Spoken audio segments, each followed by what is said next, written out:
Right. The time is now 3 p.m.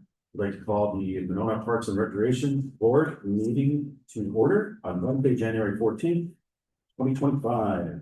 And Missy, have you noted the roll? I have not yet.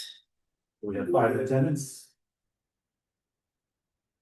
I'm gonna go grab my notebook real quick. Ready? Sorry. All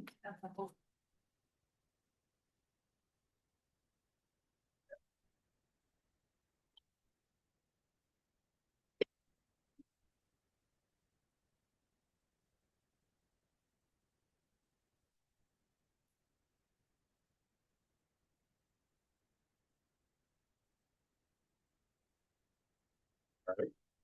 We'll move on to approval of the minutes for August 13th, 2025 and September 10th, 2025. Do I have a motion? So moved to approve both the August and September minutes. Is there a second? Second. And any discussion or changes to the minutes? Seeing none, all those in favor? Aye. And motion passes. That takes us to appearances. Is there anyone here to appear on the items that are on the agenda? Just go through those steps. Perfect. So seeing none, You wanna sit here? brings us to unfinished business, which there is none. New business. A, 2026 front work on instructors. Approval. Jake just arrived, so I'll give him a minute to get situated here. Hello, you guys. Thank you. New business? Yeah. Okay. All right. Well, welcome back, you guys. I'm glad that we're here and Rachel online. We've missed a couple months here at the end of the year, but as always, we kind of roll back through to the start of the new year. Wanted to just kind of go through the list to start off, and then based on any feedback that committee members have, that we can look at where we can slot some of those activities in. In your packet, list kind of the timeline of what park specific projects we have going on at the different parks. Couple of things that we're looking at is with our budget, we do have some flexibility, I think, on what our staffing level, our seasonal staffing levels is going to be this year, and we're going to need it because one of our full-time employees will be on FMLA. In our contracted service line item, we also have had discussions with Operation Fresh Start on a couple of opportunities in different park systems for week-long cleanups of some of our problem areas with vegetation management and invasive management. And so I think, we're trying to balance the best bang for our buck on contracted services that we have already with some existing vendors, what our applicant pool will look like this year from seasonal staff, and then just kind of what comes up on the daily thing. But things that, you have the list here. Winnequa Park is going to be, again, a major focus. We've got 23 trees that are ordered and ready to be planted. The list is included in this. I did get another email about more spring availability. And so if you're interested in saying, hey, Jake, we've got some ideas of trees where we could plant them, I can send you that species list of what we have. So those trees are really reasonable. We are heading up the Monona tree program, in which, how many did we sell? 30? Roughly 30 trees for private resident trees. But we will have other options available for park donor trees as well. So we have kind of an operating budget that we can use for tree planting.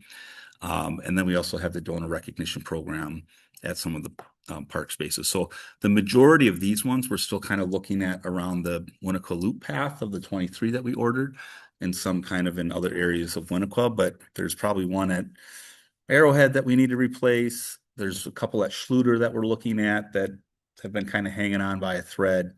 Frostwoods will probably get a couple in the woods if we can do some management there. So if you had a chance to look at the list, is there anything that sticks out to you or has questions on any of it?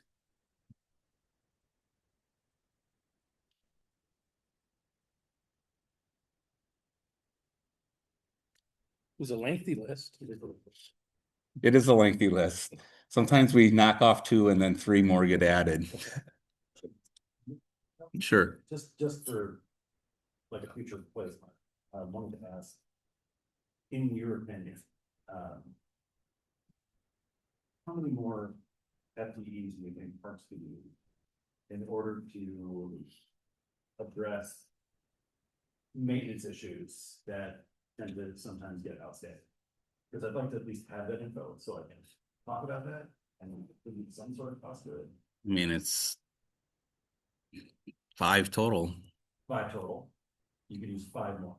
5 total, No, so you 3 have more. total. Yeah, 2. What, in order to address, because, there's always Right. concerns that we get regarding maintenance issues, they get deferred or take Correct. long or whatever. Absolutely. How many FTEs would we have to add? I mean, you're looking at 3 to 5 minimum FTEs that could provide more of the expertise and labor. Sometimes it's an expertise issue, right? If it's a playground repair Sure. or something that is more technical in nature. Other times it's just straight, like you just need bodies, people to like cut brush and haul it and away. And that ebbs and flows. And that's why we have, the seasonal employees in the wintertime. Like we're stretched with our 2. Like our 2 full-time employees are working overtime almost every weekend. They split every other weekend for the rink. And then if one of them is sick or on vacation, then kind of you might double up on weekends and on call. So they get on call pay and overtime pay. So that starts to add up. In the spring, summer, and fall, where we're really busy, we just need more overall bodies. And that is always going to be like the rub. So like I'm comfortable saying that I believe this department needs 5 full-time employees year round, and there's enough work between the winter. How many Winter. How many full-time do you have year round right now? 2. 2. Yeah, 2 and a quarter, because one of our rec positions quarter So in order percent to is address funded. all those things, 5 year round. Yep. And then probably keep the same level of seasonal funding we have, which is at $100,000 a year. And that gets us between 7 and 9 or 10, depending on the number of hours that they're working weekly. And so like we also need a lot of help on nights and weekends. So the biggest issue we generally have is those nights and weekends. It's when we have events and flipping over a Huska from a Saturday event to a Sunday farmers market, and trash collection, bathroom cleaning, etc. But we also have, which is part of the next agenda item, is that we're looking at is, I think developing kind of a nutrient management plan that will allow for some more contracted, invasive management opportunities is really where we see like, I think that looks really messy. Well, yeah, that's because it's got pokeweed and invasive grapevine and buckthorn and honeysuckle, and it needs a more cut and treatment type of approach versus, just cutting. And so I think we started last year with 2 seasonal employees that were just doing nothing but landscaping bed maintenance, and they did a phenomenal job. And they were working like 2 or 3 days a week and pulling weeds and working on like park sign landscaping and gazebo, and they're going to be back, and that's going to be a huge help. We also contracted out service at one of our parks, and I got to say, I don't think it went very well. We paid a fair amount of money Which one? at Grand Crossing. And so like, there's this balance of like, it costs that much to get what we got, and versus like, well, I could have hired 4 or 5 people on my own and, probably got more labor out of it. So it's a balance of like, we can't hire 100 like seasonals, and now I got people that need to like supervise them. So there's some contracted service that we're going to have to continue to use. But you have nowhere to put these. Right. Vehicles, we live now, a limited amount and a limited amount exceeding within those vehicles. So one of the things we're looking at this year is like a seasonal lease program of some vehicles where we just lease them for 3 months. That's what Ballpark is. Mallards. Yeah. Bruce Stevens does that too. Yeah. And, they get some branding on it from the whatever company it has to be, and they use it for the season. Yeah, that would be like the perfect scenario for us, because we don't need all these trucks, the rest of the season. But in the summertime, it feels like we're always short on how we're transporting people. So Gotcha. Jake, I do have a few questions on this. Sure. A couple are related to Schluter. The one with the oak trees that have been planted that aren't doing well, and it didn't mention what might be replanted there. But I'm curious just about oak trees being there. There are so many that all those acorns create a mess in that part. Yeah. So I'm wondering if there's another option. Sure. To Yeah. just consider that, because I know you guys are cleaning it up all the time. Yeah. For little kids who are running across with bare feet, those acorns. Painful and too, so that was one of my questions. And then dealing with invasives and stuff for a while, we had such a good stretch where we had the rakes and cleanup equipment. Yeah. There and people did such a fabulous job. I know we had a couple people that was part of their daily routine Yeah. that just came and cleaned up. And I'm wondering if there's a way that can be kind of re-energized again. Yeah. Some fresh equipment, maybe some signage to indicate to people where they can put stuff, but it was an opportunity and people really took that to be able to just spontaneously give back to the park and care for it. So that was my other question. Perfect. And I do Oh, have a all good. question, Yeah. about Grand Crossing and the beer. Yeah. A beer stand. Is there a conflict with Buck and Honey's because they sell beer right there and the city selling beer? So I was just curious, how does that? Our lease agreement in below deck says we can't sell beer out of below deck. The lease agreement that we have for below deck concession stand does not impact what we do in Grand Crossing Park. And the liquor license for Buck and Honey's, technically the law is they can't carry their beer or wine or alcohol off premise. And while it does happen at multiple establishments, it's not supposed to happen. So I think this is an opportunity to continue to generate additional revenue in the park itself. And I wouldn't consider us to be any sort of competition to Buck and Honey's, given the amount of traffic they get through there on a daily. Yeah. Tom and Jerry's, during the skating season? Yes. It's, we're not quite ready to release our vision for the next phase of Grand Crossing Park, but I certainly think you're on the right track of where we're probably heading. So stay tuned on that. Little things for the parks, there's gonna be the new signs being put in.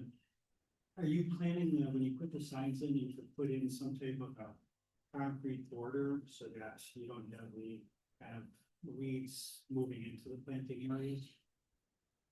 I love the idea. It's really going to be about timing, whether we can self-perform it ourselves or whether I can get a package deal. We probably got a potential couple new bench pad locations still to pour. And so if I can get it set up that way where it's not prohibitively expensive, certainly we can do it. I think on this one down here with the flagpole one would make sense to curb it on the back side where we take out the message board and put the regular park sign back in.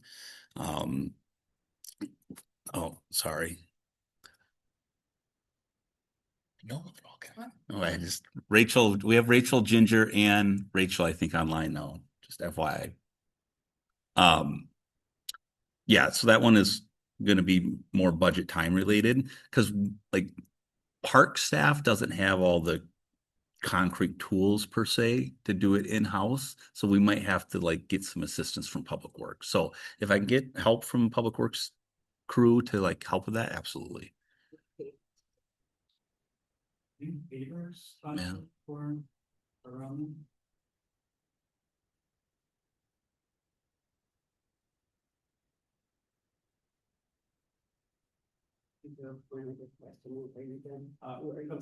Okay.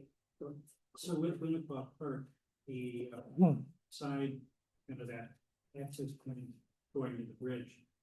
A lot of times with rain, it's soggy. You've got the one kind of a pad there. Right.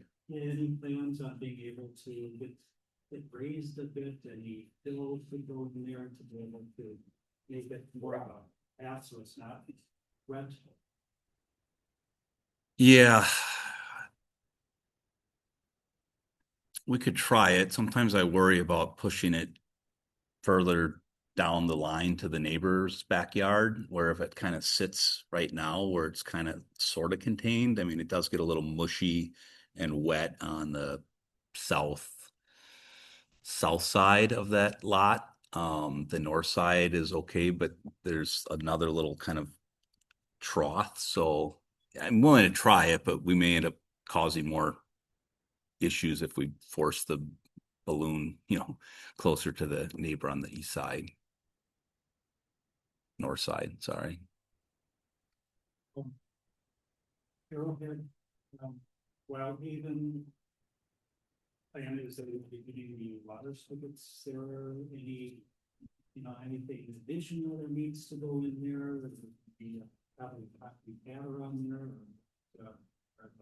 Yeah, I mean, I'll have to look at the final design package. I think that project just went out to bid this week for 20 Watha Trail, so we would expect those bids back in a couple weeks. I'll send an email with the sketch of where the locations and what that looks like. I mean, I'm anticipating that project's gonna last all summer, and so we'll probably have some challenges with just access at certain times, just to Hoping maybe a week or two. Ryan just pound it out and have this nice smooth road. And yeah, I mean, I think there's some like tree trimming at Wild Haven at the front. Still some grass, seed planting. And then that of course, I think is a priority as far as the landscaping bed and kind of the appearance from, the lakeside and to that main bed that got kind of out of control, this year, and keeping on top of that. Arrowhead, we're still keeping an eye on the one right of way ash tree. That's a certain kind of decline there. As we're doing our like turf management aerating, that would be good to like plug that, turf area and still kind of soften up kind of the, the grass field. And then I think we could just, if we don't see significant regrowth on that tree, we'll just cut her down and replant something else on that one tree that's failing. In Winnicott, you also talk about having signage around the walkway. Yeah. Sounds great. Could that be done at Maywood? And the pathway, there's going to be some work to be done at Maywood. That'll be in the Yeah. place. Sure. Some signage. Yeah, that's a great idea. Actually, I think that'd be fun for after school or for kiddos to come up with a little map and diagram, and then we could get that made into a sign. It gets like, without using chemicals to treat the weeds along the gravel path, it gets grown over, so you don't know where it always is unless you walk it. So we have this Harley rake adapter on our toolcat that kind of digs up the gravel and rechurns it up, and that's what we did a couple years ago, and it looked really good. And so it might just be one of those things that we got to do annually to kind of get that gravel back.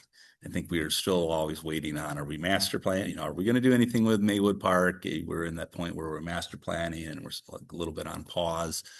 So in the interim, yeah, I think that would be great. And then last, you talked about the bird and spider netting or something. What we tried. So Oneida is a weird, like, it's so close to the water and it's so swampy there that it just attracts these certain type of birds that don't leave no matter what. And so in the roof line, there's a pocket of like 4 inches that they're able to jam up and build their nest and stay, and then do all their droppings, of course, all over the floor and the picnic tables. And so we did a pilot with one of our contractors for abatement, essentially, and they had already roosted, or I don't know if that's the term. They already started sticking. So we put a mesh like screening to try to prevent them from building nest in that area, and they just were like jamming it into that screen and continuing to build their like bird's nest. And then at the time, the birds are protected, I think was the story we got from the abatement, so they couldn't like physically remove them because they were like baby eggs in there. But it's like a serious maintenance, like nuisance of like trying to keep that shelter area clean. So ideally, I don't think that solution that we tried worked. Clearly not. Um, and so like it may just be the timing of when we can get in there for like initial, abatement. And there's some spray that they can put on there reduces the amount of those critters that are in that park shelter. But that one we get a lot of complaints on, and it's hard to keep clean. And then the birds are constantly flying in and out, like dive bombing you on your head. But on the positive note, the insect aspect did. Yeah, I think with the spiders made The quite a big, spiders. right. Yeah.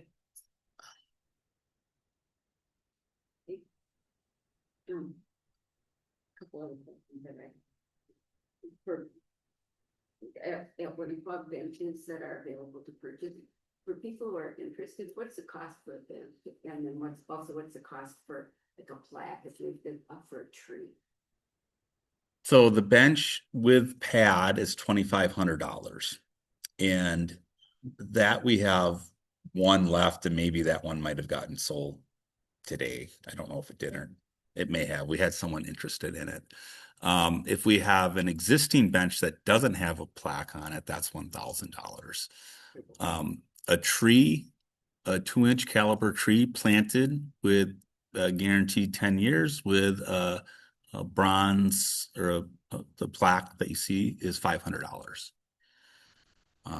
And that, we would typically look at locations collectively. We try to be as like supportive as we can about location, but sometimes it's just a spot where it's like, that's not going to work. So we got to, pick a new spot. But there are certain areas that people are more interested in than other locations. Okay. My last question, this is a Huska. So the work in Huska, I noticed nothing was mentioned about a dog park there. That might be something you're going to address in your report, but I was just curious what happened there. So we won't propose anything at Ahuska as far as dog park or relocation until we get firm like cost estimates on design. And we did the initial investigative work, and we're waiting on kind of like design contract details. There's been a few things up in the air as far as locations of certain things that have, we've been internally discussing about best locations for, proposed facilities and activities. And I think we're still going to move forward with that. That location that we had talked about. But I would anticipate that won't be till like September, it'll be budget time and like a 2027 project. Okay. Mhm. Anything from anyone online? Can they hear us? Yeah, we can hear you. Okay. Yep. I don't have any questions about this list. Okay. All right. So seeing no other comments or questions regarding that. Are you looking for action today? Nope. No. This was just a good conversation to see. Yeah, I mean, I think if there's, so the one thing that I did put in there, and it's probably going to create some community feedback, and I can bring it back for an agenda item, but we've been holding off on removing the swing set at Birchhaven Circle Park for several years. There's no surfacing underneath. It's a very narrow park. There's been some neighborhood like love of that swing set, and I'd like to work with them on a replacement, but it's in a floodplain. It's got exposed concrete, like it really should be removed. It creates like mowing challenges on that tiny little park to the point. So I'm proposing we remove it. I may bring it back for an agenda item for just official approval from this board committee, and then give the neighborhood the opportunity to see if there's interest in some fundraising to put something back in there, you know, in the future time. But I think it's just like, it's just we run equipment into it. Like it's just one of those where it's like, how many more times are we gonna run into this like corner post and like the bench and and the fact that it doesn't meet our federal guideline for safety, you know, for How much is it to replace it? I mean, if we're gonna do something that's like smaller, it's like $5,000. Like it's not that expensive, but it's also like not gonna be right down by the water. You know, like I would probably rather do a swinging bench that could be for like lake viewing, like we have at Tecumseh, or like a T. You can do a simple T, one swing on one side and a toddler swing on the other, closer up, and that's not that expensive if you know it's smaller use zone versus what you would have to put in for surfacing. So like you think of swings, you got to go like 6 feet from either end of a post and then like double the distance of the bottom of the swing to the top of the pole. So if it's like 6 feet or 3 feet, then it's 6 feet back, 6 feet in front, and 6 feet on all sides. So it's a much bigger like area that you would think that you have to provide surfacing for. And that area is just it's tiny. You know, it's a 50-foot wide park. And none of our other 50-foot wide parks have any playground equipment. They're just benches. But that also is one loop of a neighborhood that kind of with the topography and the hill have enjoyed that swing for like, you know, small children too. But not that we'd get a lawsuit, but we would be potentially open for knowingly that we violated the fall zone protection of that particular swing set. Thank you for giving people the idea. That's hopefully you don't fall. Rub a little dirt on it. So moving on, then there's no other. Oh yeah. So in your packet is the list of trees. I did put in, if you just for fun, because I love trees, is hardy pecan trees. And the one thought is that we would potentially plant them at Maywood Park. And so I got to see if the soil and the sun and shade would potentially work there as an option of once we start generating fruit from that tree or the nuts that are after school and summer camp program could harvest it and kind of see it in action. I don't think we have any pecan trees in Monona Park, so we're gonna try them. And then some very different variations of oaks as well. And so there's a big list, and we just try to look at some of the trees that we've planted that we've had really success with, and then others to diversify our stock. Now we did go back to some maples for color, like along the path to get some fall color back into it. But we also have quite a great amount of diversity in Monaco Park in our tree selection. So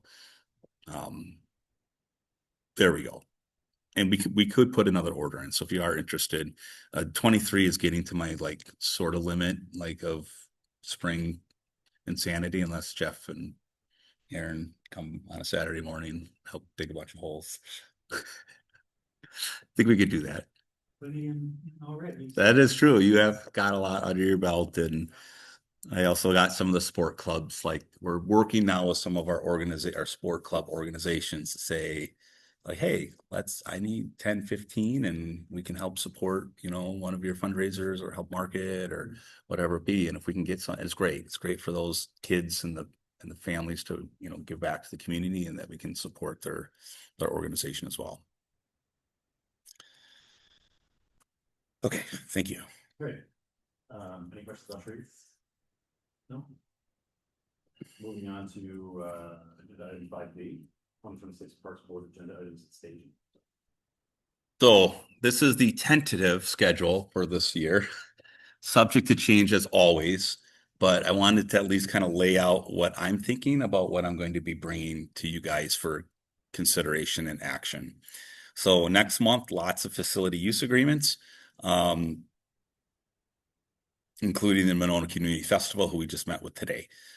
So that is typical for what we could expect. There may be one more, another update to agreements. And so what we're looking for on our existing facility use agreements, that the city is protected from insurance requirements, from best practices for how those organizations are running, especially if they're dealing with children, as far as coaches training and certification within their sport. We do have a new organization, MG Lacrosse. If you've heard about the sport of lacrosse, a youth lacrosse program is starting for the district, and they're going to be having their games at Ahuska and practice fields at, I think, in Cottage Grove. Sorry, this sun is like right in air That's again, fine. just blasted by that. So if I'm squinting a lot. So those will come through kind of hot and heavy in February. March, we talked about the nutrient management policy. We'll bring that back. We anticipate having the Schaefer Shelter renovation bids back and a recommendation to council for approval. Parkland dedication fund policy. So this is kind of a big one as we start entertaining all these new apartment complexes. And I did send you, this committee, the proposal for the Broadway complex that had from Plan Commission that has 680 some units. There's a fair amount, probably at least I would consider 1,500 to 2,000 units of multifamily apartments in the next 5 years. And with that, we increase the amount per unit to pay into the Parkland Dedication Fund. And so I want to have a conversation with this committee, thoughts about how we propose and whether or not we need to have a policy and how much we're going to use for existing projects and purchases versus capital borrowing, or we just pay as we go. And so I hope to have those numbers more in concrete for our March meeting to talk about that. We did have a couple projects this year using that fund. So specifically, the gangway at Schluter, the ball diamond improvements at Ahuska are utilizing some of those funds. And so but we deferred some maintenance projects too, including playground replacements. And as we look down in April, and this is like optimistic, so I'm assuming some of the stuff's going to get kicked down a little bit, but this is a year that I'm hoping we can have a community conversation about what to do with Winnequa Dream Park Playground. End of life, we are meeting with a renovation company that was a split off of the original company that coordinated all this playground, about how you can successfully renovate your existing playground and leverage, community fundraising and all that. And so I'd like to at least start to introduce that to the public. I'm making some assumptions that there's probably no like fundraising bandwidth to completely remove the Dream Park Playground and build $1 million, playground facility, which is about what it would cost to put in a like size structure with ADA surfacing and all that. And so we want to kind of at least start to have that community conversation, see where that guides us, and then provide a recommendation for moving forward as we move into our budget season. Question on that. With all this development with the apartments, what data is being collected in terms of occupancy and people moving in? How many units have children? What are the ages of the children? And it impacts in several ways. One, what do we do with the park dedication? Is it meeting the needs of the occupants of those places? But we're also with the school district facing possible school closures, and it's important information overall. So is that information being gathered as these apartments are being rented? And if so, who's doing it? If not, who should? I can answer some of that. Yeah, right up your alley. That data is not really being gathered because that would be on the onus of the property manager to provide rentals or at least demographic information about what they're renting. So I don't think there's a unified effort to compile that information, but it would simply just, we'd have to ask for it and then have to give it to us, but there's no requirement for that. Those are private organizations that someone might feel very strongly about keeping roles confidential, but demographic information they give, they I don't see why it would be a problem when they give it to us, but we'd have to figure out a mechanism to ask for it and file it, and then who does it. I mean, Vandewall is contracted to do our citywide comprehensive plan. Yeah. And part of that is demographic, and they use like they have some algorithms. We just talking about it today that could real data that could is looking predict, for right? full information from the school district, and Right, that we're going through that process right now. right. There's going to be a whole bunch of community oriented meetings and whatnot regarding the comprehensive plan. So we'll get more demographic information there. I mean, we know based on numbers from 24, how many people are moving to Dane County, how many families are moving to Dane County, what population looks like 5 years from now, 10 years from now, or at least what the projections are. But our ability to attract significant amounts of those numbers is lessened by the fact that we just don't have the available land to build new buildings to. So, you know, while Dane County's projected to grow 45% over the next 10 years, 45%. No, I'm sorry, the next 30 years, 45% over the next 30 years. Monona's projected to grow like don't quote me on this 100%. I think it's 12%, 12 or 16%. Based on, you know, we don't really have anywhere to go with greenfields.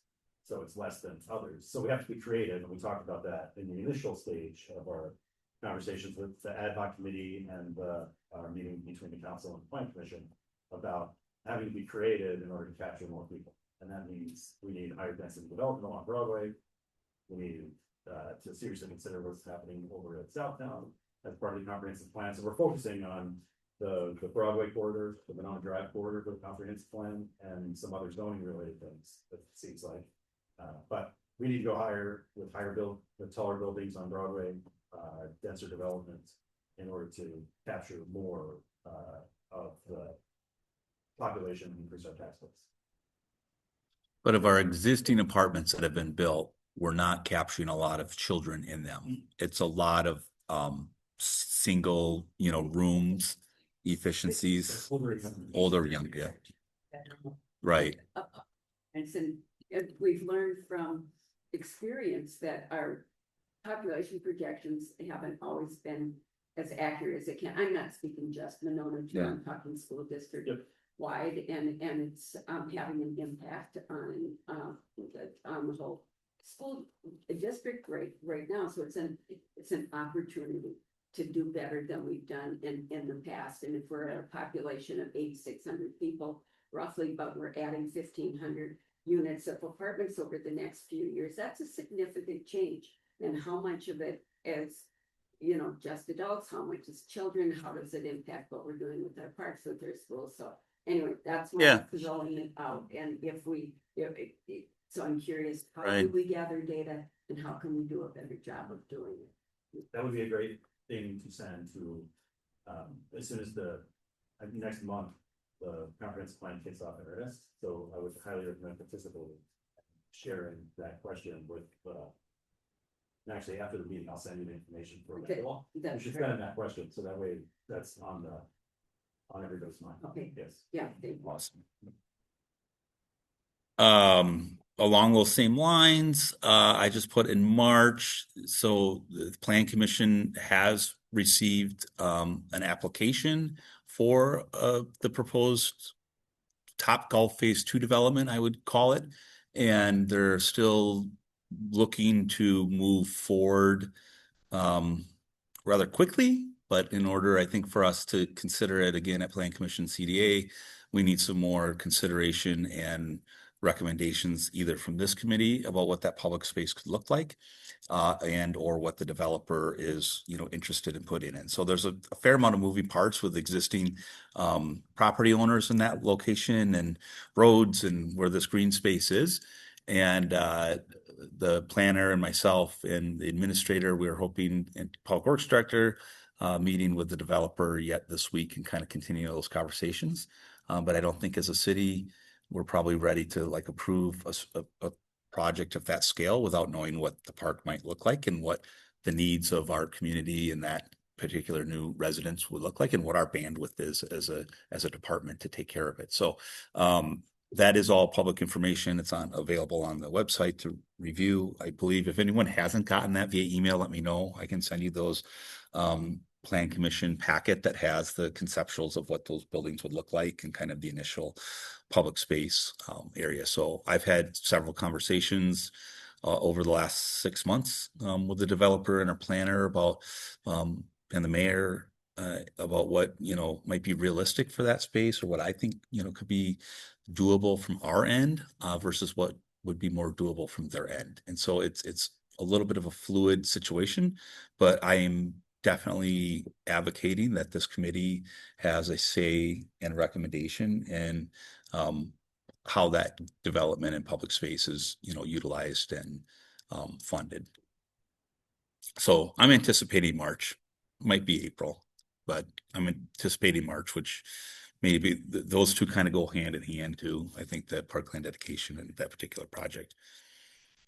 And Patrick's on plan, so he can keep us in the loop of where that one goes. April, like we talked about, Dream Park Playground, community discussion, input. I should have a pretty good synopsis and report and cost figures of what the different options could look like, present that to the board and the community, and we would go from there. We would review the 2022 to 2026 Park and Open Space Plan, which is also available. I'll probably just email it to everyone just so you have it. Federal and state funding for park projects is murky at best right now. There's a conference call tomorrow with Team Knowles Nelson, so a grant that we've received and funded and received and not funded before at various parks in Monona, on what the state and the legislator might do to the Knowles Nelson grant program. Currently, it's unfunded. There's some bipartisan support to try to renew it in certain ways. And then, of course, federal funding is just no one knows. But in order to receive any of that and to apply for grants, you need to have an updated comprehensive outdoor recreation plan or park and open space plan. Ours expires at the end of this year. It feels like we just did it like last year, but it's been a couple of years. So as part of the comprehensive plan, we're hoping to get a lot of like demographic data to whether we just do a very like minor update, but given some of the other things that are on the docket, including large scale playgrounds, large scale development, new parkland, it's going to be good to identify some of those things in that plan so we could potentially be eligible for grant funding for them. That'll kick into May, where we'll start kind of kicking off that park and open space plan and capital budget discussion and a park bike tour. So maybe 2 meetings in May, or maybe the bike tour is part of all of that, and we just run through the different discussions while we're biking. I'm just calling it right now, we're not meeting in June. Unless you want to be at the pool and seeing Grumpy Jake. Grumpy Jake is in June, yes. July will run into capital budget. August That could be a newsletter. That could be a newsletter. Ask Grumpy Jake. And then you have to respond in June. There is, so we probably could have a really good reality show on how some of us communicate about city affairs. And the library director and I have some of the most spirited conversations. He says he has a radio show called What Grinds Jake's Gears. And I feel like your column would just have a bunch of black lines for redactions. There would be an unfiltered, yes, there's in June is definitely when Grumpy Jake comes out. So let's plan on not having a meeting in June. July will be depending, I think we'll be okay with the 4th meeting on the 2nd Wednesday. August, and then we kind of get back to what we typically do, July, August, September, budget centric, park and open space plan draft in that month and get that approved by the end of the year. Again, I think having like a tour, whether it's a vehicle tour, bike tour in the fall is great to have. See how we did on our work plan. See what we're proposing as part of the budget, and then November, December. Facility use agreements again, rental policy here, that may or may not drop. I'm not convinced that there's a huge priority to develop a policy. We've been dealing with Monona-based organizations and trying to meet their needs and demands. So we do have Girl Scout, Boy Scouts groups meeting here, festival committee meets here, sport clubs that want to have their parent meetings, we're welcome to do that. We just don't have on-site personnel. We have contracted cleaning, so we, basically have to like make sure they put stuff away. But if we want to continue to look at more community use of this building, certainly we would need some time to kind of develop a policy to do that.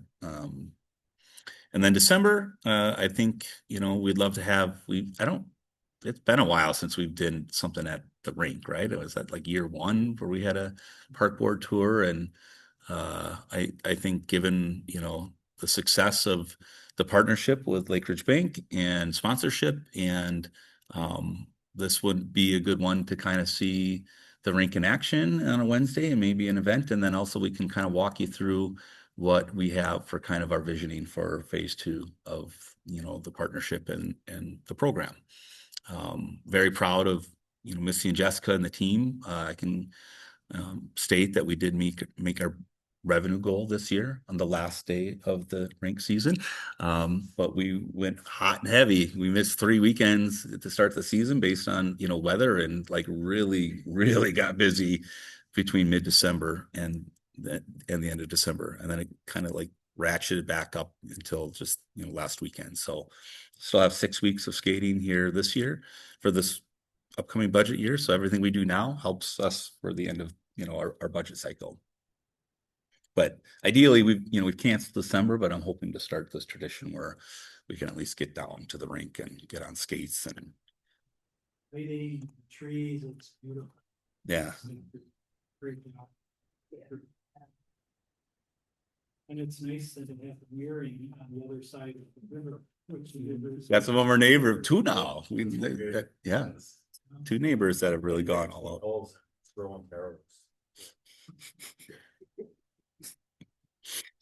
That's the fire department, they want to volunteer. Like, I still want to do, I mean, I kind of do want to do fireworks, like a fireworks New Year's Eve, like drone show down there. I don't know if we can do fireworks. I'll have to ask the chief if we could do like modified fireworks over the river to celebrate New Year's at the rink. I think it would be fine. Okay, so that's what the schedule looks like. If you have like burning policy, Jake, we need to get this figured out this year. Please just email me offline about things that we think we need to have board voting on, or one thing we haven't really tackled a lot is like our park ordinances, rules in the parks. We like updated them a while back. We do kind of run into this like non-compliance of certain rules from time to time, and whether or not we want to look at any that maybe just don't make sense or that we need to update. So I could see that being a November ish type of idea if there's anything within the ordinance rules itself that we want to address. So keep an eye out.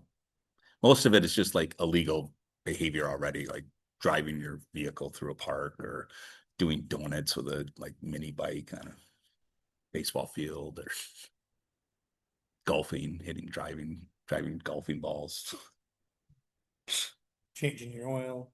Yeah. Can't do that. I'd rather you not, yes. Okay, so that's the schedule for this year, as of now. So we're moving on to your sales. Unless there's any questions about the Any further questions? So moving on to your sales. Missy, you want to take this one? You've been doing such a great Oh. job there. This is our annual request and recommendation to get council approval to sell beer in city parks at our different events. We included in your packet is kind of the listing of dates. So we're planning pretty much our whole year right now of what we want to do at various facilities. Part of our budget process especially at Grand Crossing, was it increased revenue. And so we really need to focus on activating activities and events at Grand Crossing during the non-skating season. And so part of that includes these night markets, which we're gonna try. So night farmers markets, couple every other Thursday with like artisan arts and crafts. So Missy's been doing a great job on getting that schedule put together. We've been kind of toying with it, talking about it for years, and that really came out in the feedback from the residents that live down there, what they wanted to see in the Grand Crossing Park area with some access to that. So we'll be working with vendors and rolling that package out within the next month. And break that out starting in May. We will still continue our beer gardens at the beach at Schluter, and then partnering with the Winnetka School Family Organization for their end of school bash. That will probably be at Fireman's this year, depending if we're in construction at Schaefer. And then certain select nights at the ice rink that we would like to do beer sales as well. So we put in an increase of up to 50 events. I think we're probably like teetering in that 35 to 40 events in our park system. And most of these are, you know, low key per se. So the calendar that he does have some other outside events, just kind of as points of reference. So we're not selling beer at those events. For example, like the concerts in the park at Winnetka, we do not sell beer at. We've tried in the past, it just not really profitable on our end based on, you know, our beer gardens at the beach. They also started selling their own. as part of the- They did. Oh, they did. Okay, there we go. Will the night market be like? What type of vendors, like artists, food vendors, A mix of both. mix it? Yeah. Will there be live music? We are looking at adding some live music and yes, Fantastic. yes. How many stalls can you put? 16, 16. Nice variety. 16, 12 by 12 spaces. They could bring their own 10 by 10 pop-up tents. Are there any changes in terms of wine being able to be sold along with beer? That's a state thing, That's unfortunately, yeah. So the state basically only allows nonprofits to have, what is it, it's one or two? Something, yeah. Beers? two Yes, that. Two wine and then That's gotta be beers. state. City can't do anything about that. We can't support, just fermented malt beverage. Yeah. Now, that is something actually I think we're, as our state association with like our lobbyist has been one of the things that I've been pushing for is like getting a little more flexibility. Good luck with the tavern. Correct, exactly. Mhm. So I think that was what I got told by the lobbyist is, oh, we should try at least. So that's the ask, and would take any questions or comments or entertain a motion to recommend beer sales to the council. Unless there's any other questions, but entertain a motion to recommend to the council. I recommend that the council approve the increased beer sales. Is there a second? I'll second. And any further discussion? Seeing none, all those in favor? Aye. Motion passes. Aye. All right, director report and questions. I'll defer to Missy. You want to let us know what's going on in the department? He just likes putting you on the spot.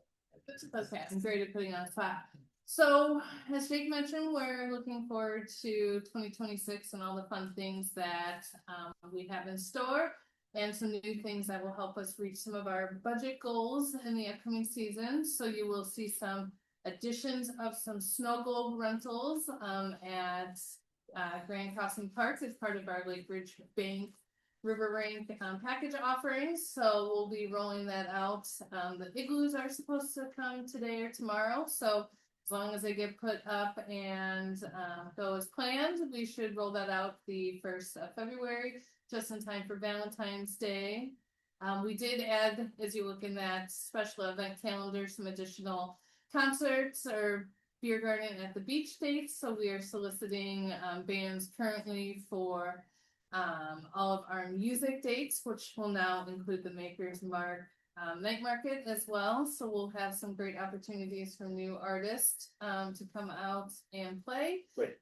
Maker's Mark? The night market. Oh, like, wait, there's, what? There's bourbon? The night markets, we're working on our Yeah, name. so we could bring and share. But the park is open to BYOB, so you can bring it in. This is true. Just As cancel. long as there's no glass. Gotcha. No glass, plastic bottles. And we are just moving forward with our summer camp registration. We are currently open for the 2026 summer, which is great. We already have over 50 participants signed up for the 10-week, with additional weeks looking at already 30 kids per week, and that's still only in the month of January. Our 4K wrap interest is open for 2026-2027 school year. So if you know anybody going into the 4K season, that interest list is open and available. And then they will get placed based off of what the 4K schedule is, where they get placed with the school district. So we have lots of things on the docket and great momentum moving into 2026. And I think we're just really excited to see where that ends. Staff recruitment is going on at this point, so as we keep updating job descriptions and putting them on the website, so people like, how can I work with Park and Rec? They're awesome. mymonona.com/jobs/employment is where all the job descriptions and applications are. If they're not on there yet, don't worry, they'll be on there soon. Yeah, she's pulling double duty at the city hall, so she's got a lot on her plate. So she's the one that speaks that. Yeah. So we're working on getting all those job postings. Questions for staff? Any changes with the school board talking about selling properties? I don't know what happened at the meeting last night. I just didn't watch it. So it was just, there's been no action by the board on a decision on what to do with their buildings. So they asked staff to come up with some options, the meeting last night. What I'd really like to highlight is that the Monona residents that did speak and provide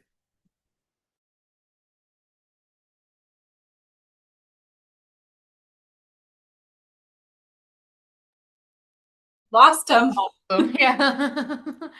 Oh, shoot. Okay. I'm gonna text Jake.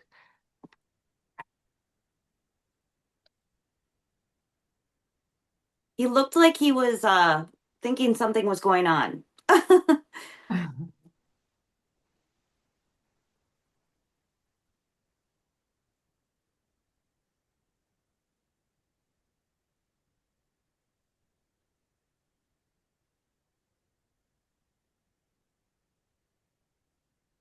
I texted Jake. I don't have Patrick's phone number. I just have his email. I texted Patrick. Okay, thanks.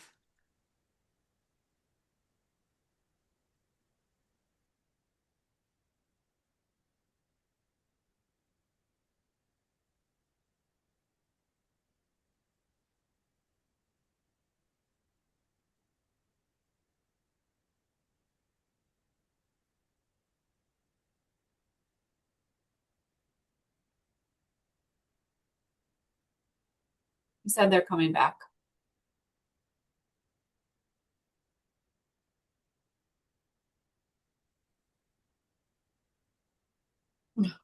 Their laptop died. Oh, come on. That's funny. Have your families been staying healthy? Yeah, We've been lucky. Sorry that you're suffering right now. Oh, Lord. Yeah, my husband works at a hospital and my daughter's at Granite Ridge, so, or GDS, I mean, so it's just, well, it's just a circle of, and I know there's immunocompromised folks at the meeting, so I'm like, nope, I'm not gonna spread my wealth. Yeah. I actually have the same exact situation, husband at the hospital and son at GDS, but I Yeah. don't know, miraculously I say that now, and next week we'll all be in bed.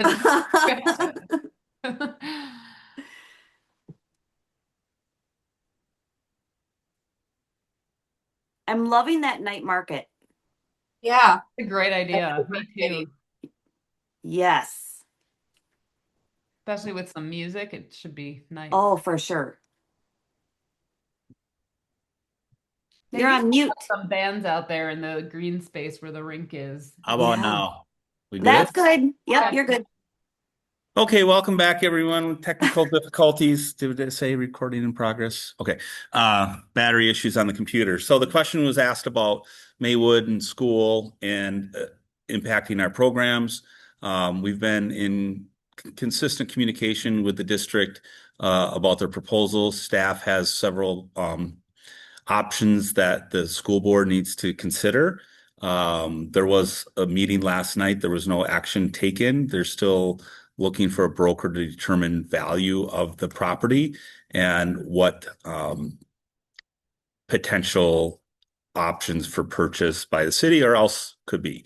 What I can report, because I watched the whole meeting, was and really kudos to our staff, Jessica Beglin and the entire Park and Rec staff that works in that program, was the overwhelming support for the use of Maywood by MPR and the way that it's changed our families' lives and being able to have consistent childcare when they're out of school. Even to the point of, I think I had said this publicly at our city council meeting, is that this year the number of 4K kids at Winnequa was more by over 20 than the last 3 years. And so we like to think that there's a correlation that we have a consistent RAP program. We have 28 kids in our RAP program that increase the amount of 4K registrations at Winnequa. And so I think there was a lot of, Monona concern about what the future of the building is and the cost associated with it. At some point, I would consider that we'll have a formal discussion at this board. I am always going to advocate for what's in the best interest of our Monona residents and our MPR families. And so we will continue, I think, is to listen actively to both our residents and concerns from our constituents, and also what's happening at the school board. So there have some notifications, and if I can find the links, some of their public, how they publicize the supporting materials on their agendas is a little bit different than what our website looks like, but there's been some pretty good recaps of all that I'll grab that link and throw it in an email so everyone can see it. So nothing really to report on as far as anything that the city is in negotiations with or any offers made by the district. But certainly we're here and we see what's happening both online and in person. And I think, certainly our parents have questions or concerns about the future. At this point, we're in a lease agreement with the school district for 3 more years for the use of Maywood, and we intend to honor our end of that. And we'll see what happens with the elected officials on both ends. Those are 2, I think, of the development projects, at least from my desk, that we're kind of looking at and working on. Any other questions? I just want to apologize to folks that they're watching the meeting or if they watch the meeting later. It's on a laptop that we died, so we just logged back in, so there wasn't really anything in this.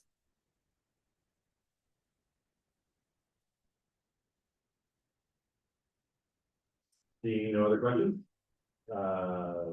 Yeah, Okay. this is unrelated to this, and I was at the meeting last night too, and that's what I wanted to hear how important the wraparound program with some camp and the after school program has become as a value for the community. So good job.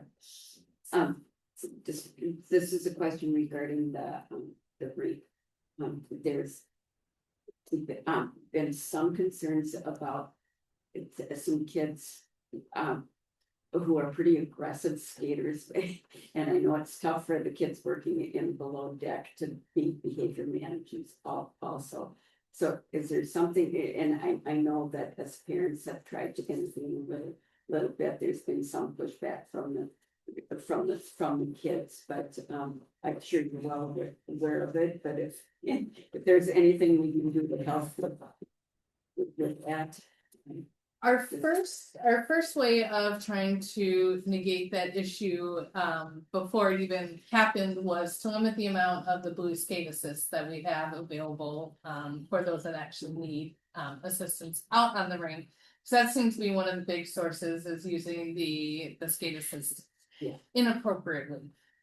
So then parents are supposed to check in and check out, and we lock them back up. So that was one issue of trying to negate some of the issues that we were having with not those individuals necessarily, but any individual, because it was happening across the board with mostly middle schoolers. So that was number one. And then when we locked those up, that still did not deter some of the bad behavior. So we have had some of those same issues and behaviors with those same individuals at other facilities that we operate. So we have had communication, and I think we have to go above escalating on just the talking with them, because that has not worked. And we have had prior conversations with parents and parental. So I think we're back at that step.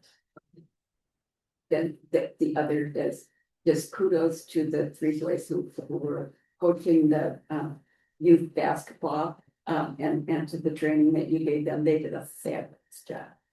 I love that program. They're so adorable, those kids. Yeah, no, it was really fun to watch those coaches emerge as really strong leaders for those kiddos. Thank you. I had two last thoughts.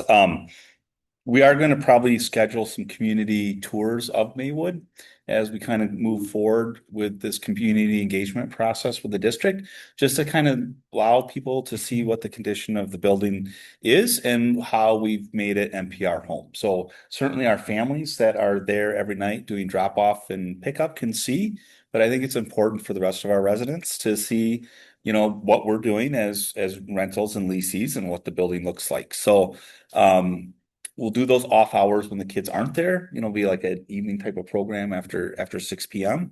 So stay tuned for that. And I would just be remiss if LinkedIn told me today's my work anniversary. So this is the end of year 18 for me in Monona, start of year 19, and Beginning of year 19. beginning of year 19. Yes. Wow. And so Congratulations. I guess, right? I wanted to say thank you for certainly, Pat, you've been here for all 18, 19 years, and Jeff, just about all of them on the board. So it's a wonderful reminder of just how important this community is to me personally and professionally, how proud I am of what we've built over the last 18 years, to a point where, you know, we're at a 10 full-time staff department. We're impacting the community on a daily basis. We've opened new facilities and are running basically businesses, and continue to like engage this community in like what's next. And every step of the way, every year presents new opportunities and challenges. But we really do have a great team, which makes it like sometimes mostly fun, but always interesting to come to work every day on, you know, what we're going to look at. And that I've got another dreamer, you know, here with me today that makes kind of all of our, like, what are we going to do next, and how are we going to bring the energy, and how are we going to serve our communities, and how are we going to draw visitors, and how are we going to support our nonprofits that are here. And so it continues to be a great place to live, work, and play. And so from my end, thank you for the community. Thank you for going along for this ride, and hopefully many more to come. Thank you. Wonderful job. Yeah. That's it. That's it? There's no Yes. Comments? Motion to adjourn? Second? Second. All those in favor? Aye. Thank you, everyone. Thank you, guys. Thank you. Congratulations, Jake. Congratulations. Thank you. You had to kick in. They- I mean, I know that group of boys is like, they're